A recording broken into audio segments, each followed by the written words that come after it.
इस science fiction कहानी की शुरुआत होती है 1864 में दिखाते हुए, जहां पर अमेरिकी सिविल वॉर चल रही थी। अमेरिका में तो चारों तरफ दंगे फसाद होने लगे थे। सिटीजन्स की जान बहुत ही ज्यादा खतरे में थी। हमें उन सभी लोगों के बीच कैप्टन डेविड को दिखाया जाता है, जो अपने सारे सिविल वॉर के फाइट के एक्सपीरियंस एक किताब में लिख रहे थे। उन्हें इस सिविल वॉर के बारे में सारी जानकारी पता करनी थी कि आखिर ये शुरू कैसे हुआ और इससे कितने नुकसान हुए। कैप्टन डेविड तो इन्फॉर्मेशन कलेक्ट करने के लिए कई सारे सीनियर ऑफिसर से भी कांटेक्ट करते हैं, लेकिन इसी दौरान कैप्टन डेविड को पता चलता है कि अमेरिका में जब सिविल वॉर हो रही थी, तभी एस्ट्रोनॉट्स की टीम ने अंतरिक्ष में एक बहुत ही बड़ा ऑब्जेक्ट देखा होता है। वो ऑब्जेक्ट आखिर क्या था, आज तक कोई पता नहीं लगा पाया, यानी कि वो तो मिस्ट्री बनकर रह चुकी है। कैप्टन डेविड ने तो इस इंफॉर्मेशन को भी अपनी किताब में नोट कर लिया, जिसके बाद अब यहाँ कई साल बीत जाते हैं। समय चल रहा था 2035 का, जहां पर हमें ली नाम का एक एस्ट्रोनॉट दिखाया जाता है, जो बहुत ही बड़ी स्पेसशिप में बैठकर अंतरिक्ष में लगातार ट्रैवल कर रहा था। दरअसल इस समय पृथ्वी पर मौजूद सारी स्पेस रिसर्च ऑर्गेनाइजेशंस उस ऑब्जेक्ट के बारे में पता करने की कोशिश कर रही थी, जिसके बारे में डेविड ने अपनी किताब में लिखा होता है। इंसानों को तो लग रहा था कि वो बड़ा सा ऑब्जेक्ट कोई एलियन स्पेसशिप है, जो हमसे टेक्नोलॉजी में काफी ज्यादा एडवांस हो चुके हैं। तो अगर उन सारे एलियन से कांटेक्ट हो जाए तो वो उनकी टेक्नोलॉजी यूज कर सकते हैं। इसीलिए अब ली नाम के उस एस्ट्रोनॉट को अकेले ही स्पेसशिप के अंदर डालकर दूर भेज दिया जाता है। दरअसल ली का तो सिर्फ इतना काम था कि वो पूरी स्पेसशिप की मेंटेनेंस करे और उसे जो भी अजीब चीजें दिखे पृथ्वी वालों को इन्फॉर्म करे। ली भी समझ चुका था कि वो वापस पृथ्वी पर तो नहीं लौटने वाला, लेकिन उसे पैसों की जरूरत थी जिससे कि उसकी फैमिली सरवाइव कर पाए। इसीलिए ली ने इस मिशन को एक्सेप्ट किया था। ली तो अब स्पेसशिप के अंदर अपनी डेली रूटीन फॉलो करने लगता है, जैसे कि एक्सरसाइज करना, बुक्स पढ़ना और फिर सॉन्ग सुनना। ली को तो हर दिन कम्युनिकेट करना पड़ता था पृथ्वी वालों के हेडक्वार्टर से, जिससे कि वो सारी इंफॉर्मेशन उन्हें प्रोवाइड करता रहता। साथ ही साथ ली को पूरी स्पेसशिप में हो रही चेंजेस के बारे में रिपोर्ट्स तैयार करके पृथ्वी वालों को भेजनी थी। इसी तरीके से ली का समय बीतता चला जा रहा था। अब अंतरिक्ष में लगातार ट्रैवल करते हुए ली को पृथ्वी के हेडक्वार्टर से एक मैसेज आता है, जिसके अंदर ली का भाई एक मैसेज रिकॉर्ड करके भेज रहा था। दरअसल बात ये होती है कि ली के भाई को एक बहुत ही ब्यूटीफुल लड़की हुई होती है, इसीलिए वो काफी ज्यादा खुश था। ली भी इस बात से काफी हैप्पी हो जाता है, लेकिन तभी अचानक ली ने एक बहुत ही स्ट्रॉन्ग रेडियो एक्टिव सिग्नल महसूस किया। ये सिग्नल इतना ज्यादा स्ट्रॉन्ग होता है कि उसने सारे रेडियो कम्युनिकेशन बंद कर दिए थे, यानी कि कुछ समय के लिए ली हेडक्वार्टर से बिल्कुल भी कम्युनिकेट ही नहीं कर पा रहा था। ली तो इस बात से थोड़ा सा परेशान हो जाता है, इसीलिए वो सारे कम्युनिकेशन सिस्टम्स को जाकर चेक करने लगा था, लेकिन रेडियो सिग्नल्स में इस तरीके की डिस्टर्बेंस की वजह से पूरे सिस्टम करप्ट हो चुका होता है। हालांकि ली ने बहुत ज्यादा कोशिश करके कम्युनिकेशन सिस्टम ठीक तो कर लिए थे, लेकिन पृथ्वी पर मौजूद हेडक्वार्टर से कोई भी कम्युनिकेशन सिग्नल आता ही नहीं। ली तो लगातार रिपोर्ट के लिए वेट करता जा रहा था कि आखिर ये किस तरीके के सिग्नल्स हैं। इतना टाइम बीत जाने के बाद ली को सिर्फ एक रिकॉर्डेड मैसेज मिलता है, जो पृथ्वी से आया था। उस मैसेज के अंदर बताया गया कि पृथ्वी पर अजीब तरीके की एक्टिविटीज होने लगी हैं और अंतरिक्ष में से होने वाली इन्हीं खतरनाक एक्टिविटीज की वजह से पृथ्वी के सारे कम्युनिकेशन डिवाइसेस खराब हो चुके हैं, यानी कि अब हेडक्वार्टर वाले ली के स्पेसशिप से बिल्कुल भी कनेक्ट नहीं कर पाएंगे,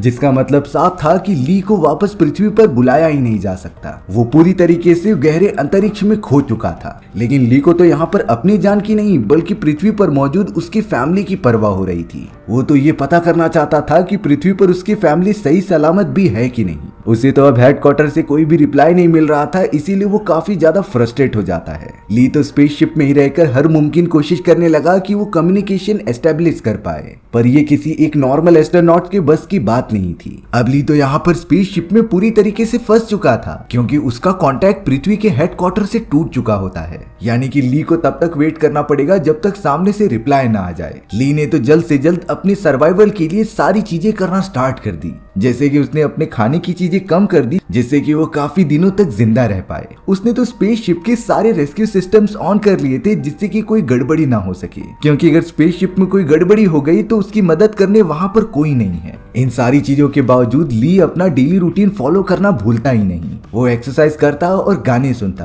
कई बार तो ली बहुत ही ज्यादा अकेला होने के कारण बैठे बैठे अजीब तरीके के ख्याल सोचने लगता है, क्योंकि अब तो वो कोई रिपोर्ट्स भी तैयार नहीं कर रहा था जिससे कि वो पृथ्वी पर भेज सके। ये सारी चीजें ली को बहुत ही ज्यादा आलसी और इररिस्पॉन्सिबल बना रही थी, जिसका सीधा सीधा असर अब उसकी दिमागी हालत पर जा रहा था। ली को तो अब अपने स्पेसशिप के अंदर कुछ एस्ट्रोनॉट्स के फोटोज मिलते हैं। ली उन्हें काफी गौर से देख रहा था, जैसे कि सामने कोई पर्सनालिटी मौजूद हो और वो किसी से बात कर रहा है। अब उन फोटोज में से ली को एक लेडी बहुत ही ज्यादा पसंद आ गई थी। ली की दिमागी हालत सच में इतनी ज्यादा खराब हो गई होती है कि वो उस फोटो से लिटरली बात कर रहा था, क्योंकि जब से वो इस मिशन में आया है तब से ली ने किसी भी इंसान से आमने सामने बात ही नहीं की। ली तो ये भी इमेजिन करने लगा था कि वो इस एस्ट्रोनॉट के साथ डेट पर जा रहा है और मजेदार खाने के मजे ले रहा है, वो भी बीच पर बैठकर। पर ये सारी चीजें तो ली की इमेजिनेशंस थी। रियलिटी में तो वो इतने बड़े अंतरिक्ष में फंसा हुआ एक मजबूर इंसान है। ली तो हर दिन प्रे करने लगा था कि उसे कोई आकर प्लीज बचा ले। ली जब स्पेसशिप के विंडो से बाहर देख रहा होता है तो पृथ्वी पर मौजूद सारी की सारी लाइट धीरे धीरे बंद होने लगी थी, यानी कि पृथ्वी पर सच में कोई ऐसी खतरनाक घटना घटी है जिससे कि सारी ह्यूमैनिटी और टेक्नोलॉजी खत्म होते जा रही थी। ली भी अपनी फैमिली के लिए काफी ज्यादा टेंशन में रहता है। एक दिन तो इसी लापरवाही के कारण स्पेसशिप की ऑक्सीजन गैस लीक होने लगी थी। ली तुरंत ही जाकर ऑक्सीजन पाइप को बंद कर देता है, पर अब काफी ज्यादा ऑक्सीजन वेस्ट हो चुकी थी, यानी कि अब ली के पास जितनी ऑक्सीजन बची होती है वो सिर्फ कुछ ही महीनों की थी, जिसके बाद ली सीधे सीधे मर जाएगा। अब तो ली स्पेसशिप के अंदर वो सारी चीजें करने लगा था जो उसे मना की गई थी। उसने तो अपने सारे कपड़े निकाल लिए और एक चेयर पर बैठकर गोल गोल घूमने लगा। वो तो स्पेसशिप में पूरी तरीके से शावर भी ले रहा होता है, जिससे कि कई सारा पानी बाहर फैल चुका था। अगर यही पानी ट्रेवल करता हुआ उन मशीन्स के अंदर चला गया तो काफी भारी नुकसान हो सकता था। लेकिन सच में इस बात की ली को तो कुछ भी टेंशन नहीं होती। वो तो अपनी ही इमेजिनरी दुनिया में खोया हुआ था। ली तो अपने ब्रदर की मैसेज रिकॉर्डिंग बार बार सुनता ही जा रहा था, लेकिन अचानक कंप्यूटर में कुछ खराबी आ जाती है, जिसकी वजह से अब ली कोई मैसेज भी रीड नहीं कर सकता। इन सारी चीजों से ली का दिमाग पहले से ज्यादा खराब हो गया था। वो तो अब अपना बहुत सारा वक्त स्पेसशिप के एक कोने में बैठकर गुजारता था। ली को तो अब लगातार हेलुसिनेशन आने लगे थे उन्हीं एस्ट्रोनॉट्स के जिसकी फोटो ली ने स्पेसशिप के अंदर देखी होती है। ली को तो लग रहा था कि वो फीमेल एस्ट्रोनॉट्स मेरे आसपास ही है और मुझसे दोस्ती करना चाहती है। ली तो उन हेलुसिनेशन के अंदर ही लेडी एस्ट्रोनॉट के काफी क्लोज आ चुका था। हालांकि उसे पता होता है कि ये सारी चीजें रियलिटी बिल्कुल नहीं है, लेकिन उसके पास कोई दूसरा ऑप्शन नहीं था खुद को इंटरटेन करने का, इसीलिए वो इन्हीं सारी इमेजिनेशन और हेलुसिनेशन के बीच में फंसा रह जाता है। अब एक दिन ली स्पेसशिप के एक ऐसे अनऑथराइज्ड जगह पर आ चुका था जहाँ पर जाना मना होता है। ली तो उस जगह पर रखे गए मेंटेनेंस के कुछ सामान लेने के लिए जाता है। तभी अचानक उसे एक अजीब सी चीज मिलती है जिसे कि चारों तरफ से बांधा गया था। ली तो अब उस ऑब्जेक्ट को लेकर स्पेसशिप के मेन वाले हिस्से में आ जाता है। कवर हटाने के बाद ली को पता चला कि ये तो एक रिपोर्ट है जो और किसी की नहीं बल्कि ब्रायन की थी, जिसे कि उसने अमेरिकी सिविल वॉर के समय पर लिखा था। इसके अंदर ब्रायन ने सिविल वॉर की सारी चीजें लिखी होती हैं कि कैसे ये शुरुआत हुई और कैसे एस्ट्रोनॉट्स ने उस समय अंतरिक्ष में एक बहुत ही बड़ा फ्लाइंग ऑब्जेक्ट देखा था, और आज अंतरिक्ष में इसी अनजान ऑब्जेक्ट को ली के कंपनी वाले ढूंढने के लिए कोशिश कर रहे थे। एक तरीके से ली को भी इसी मिशन के लिए भेजा गया था।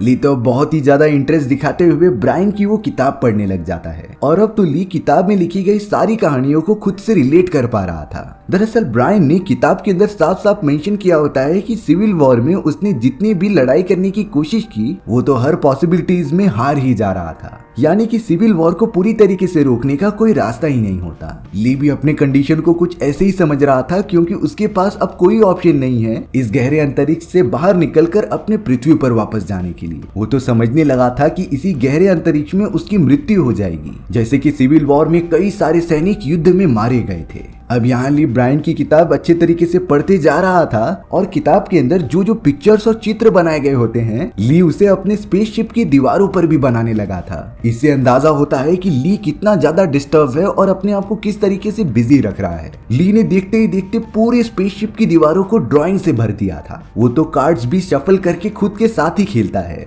लेकिन जब वो कार्ड्स के अंदर हार जा रहा था तब वो खुद ही को बुरा भला कहता है कि तुम किसी लायक नहीं हो। देखते ही देखते स्पेसशिप की पूरी कंडीशन खराब होने लग जाती है। अब तो पावर कंजम्पशन ज्यादा होने के कारण कई सारी इलेक्ट्रिसिटी से चलने वाली डिवाइसेस बंद हो चुके थे। स्पेसशिप सच में किसी कबाड़ खाने जैसा लगने लगा था। ली तो पूरा दिन एक छोटी सी लाइट चालू करके उसके नीचे ही बैठा रहता। अब यहाँ ली ने ब्रायन की वो पूरी बुक पढ़ ली होती है, लेकिन वो किताब उस मोमेंट पर जाकर खत्म हो गई जब ब्रायन ने अंतरिक्ष में मौजूद उस अनआइडेंटिकल ऑब्जेक्ट के बारे में मेंशन किया था। उसके बाद ऑब्जेक्ट के बारे में कोई भी इंफॉर्मेशन प्रोवाइड ही नहीं की गई होती है। ली को इस कहानी के इतने अंत में आकर ये पता ही नहीं चल पा रहा था कि आखिर ब्रायन ने उस ऑब्जेक्ट के अंदर देखा क्या होता है। इन सारी चीजों की वजह से ली और भी ज्यादा फ्रस्ट्रेट हो गया और उसने ब्रायन की किताब उठाकर फेंक दी। इस मोमेंट के बाद ली के साथ जो हेलुसिनेशंस हो रहे थे वो परमानेंट हो जाते हैं। यानी कि एक समय भी ऐसा नहीं था जब ली किसी दूसरी इमेजिनरी पर्सनालिटी से बात ना कर रहा हो, खास करके उस फीमेल एस्ट्रोनॉट से जिसे कि ली अब काफी पसंद भी कर रहा होता है। वो इमेजिनरी फीमेल एस्ट्रोनॉट ली से पूछती है कि अगर तुम्हें पता है कि मैं रियल नहीं हूँ तो फिर तुम मुझे क्यों इमेजिन कर रहे हो। ली के पास तो इसका कोई जवाब ही नहीं होता। ली को तो सिर्फ इतना पता था कि ये सारी हेलुसिनेशंस उसे जीने का एक तरीका सिखा रही हैं। ली को तो देखते देखते स्पेसशिप के अंदर कई साल बीत जाते हैं और अब तो उसकी दिमागी स्थिति काफी ज्यादा बिगड़ चुकी थी।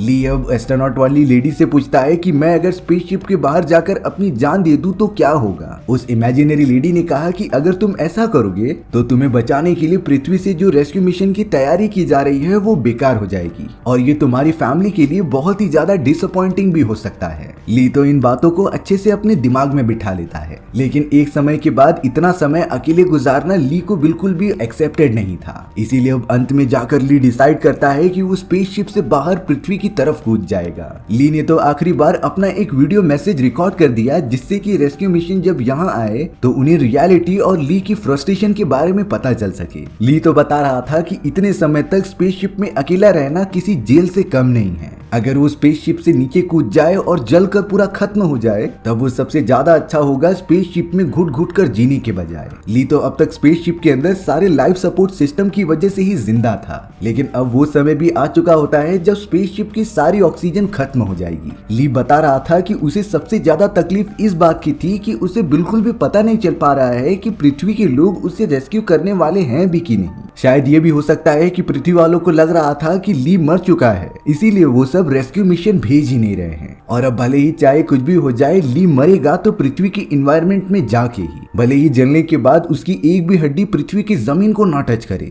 लेकिन वो एक आखिरी बार पृथ्वी के अंदर जाना चाहता था। ये सारी बातें कहते हुए ली अपना स्पेस सूट पहन लेता है और जल्द से जल्द अंतरिक्ष में चला जाता है। हालांकि अभी भी स्पेसशिप से उसका हुक लगा हुआ था, पर यहाँ ली बहुत बार सोचने लगा कि अगर वो हुक खोल देगा तब वो डायरेक्टली पृथ्वी की तरफ खींचा चला जाएगा, जिससे कि उसके बहुत ही दर्दनाक मृत्यु हो सकती थी। पर शायद ली अभी भी तैयार नहीं था इस तरीके की मौत के लिए, इसीलिए वो हुक को खोलता ही नहीं और वापस अपने स्पेसशिप में आ जाता है। ली की तो हिम्मत ही नहीं हो रही थी ये सारी चीजें करने के लिए। अब देखते देखते जैसे समय बीतता चला गया, स्पेसशिप की हालत काफी खराब हो चुकी थी। हमें ली दिखाया जाता है जो पहले से काफी ज्यादा पतला हो चुका था और उसके काफी बड़ी बड़ी बियर्ड भी हो चुके थे, जिसका मतलब साफ था कि ली को स्पेसशिप के अंदर काफी ज्यादा समय बीत चुका है। उसने तो लगभग 6 साल स्पेसशिप के अंदर गुजारे थे, वो भी अकेले। ली का तो पूरी तरीके से सभी चीजों पर इंटरेस्ट खत्म हो चुका था। ली ने तो अपने जिंदा रहने की सारी होप्स छोड़ दी थी, जैसे कि वो स्पेसशिप के अंदर जिंदा लाश बनकर रह रहा हो। अब एक दिन अचानक ली के मॉनिटर पर कुछ रेडियो सिग्नल्स कलेक्ट होते हुए दिखाई देते हैं। ली इतने समय बाद एक मैसेज आता हुआ देखकर बहुत ही ज्यादा चौंक गया था। अच्छे से पढ़ने के बाद पता चला कि ये मैसेज तो एक दूसरी स्पेसशिप का है जो कुछ ही देर में रेस्क्यू करने के लिए इस जगह पर आ रही है। ली तो तुरंत ही भागते हुए जाता है स्पेसशिप के विंडो से बाहर देखने के लिए। तभी पता चला कि अंतरिक्ष में एक बहुत ही बड़ा स्ट्रक्चर घूम रहा है जो कि एक बॉक्स के शेप का बना हुआ था। ली को तो ये सारी चीजें बहुत ही ज्यादा अजीब लग रही होती है, क्योंकि इतनी ज्यादा एडवांस स्पेसशिप इंसान बना ही नहीं सकते थे।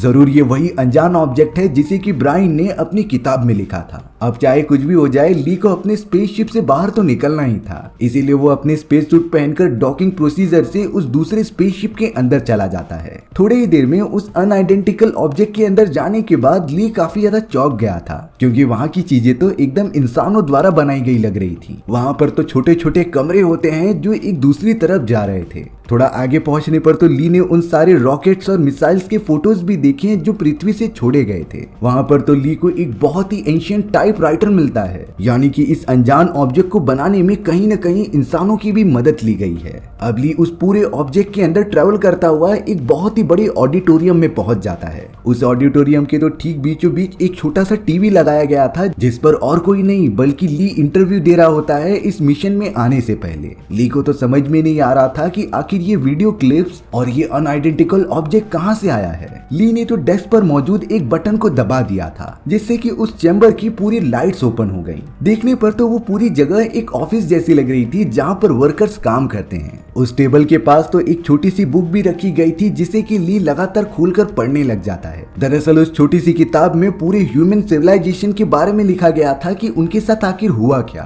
ली को पता चलता है कि पृथ्वी का एनवायरनमेंट खराब होने के कारण पूरी ह्यूमन सिविलाइजेशन एक ही बार में खत्म हो गई। लेकिन कुछ वैज्ञानिक ऐसे भी थे जिन्होंने टेक्नोलॉजी के मामले में काफी सफलता हासिल कर ली होती है। उनमें से एक ब्रायन भी था जिसे कि सिविल वॉर के समय पर इस बड़े से अनआइडेंटिकल ऑब्जेक्ट के बारे में पता चला होता है। दरअसल ये एक नई एलियन सिविलाइजेशन होती है जो काफी एडवांस थी और अब सारे वैज्ञानिक इसी ऑब्जेक्ट का यूज करके अपनी टेक्नोलॉजी और भी ज्यादा बढ़ाने लगे थे।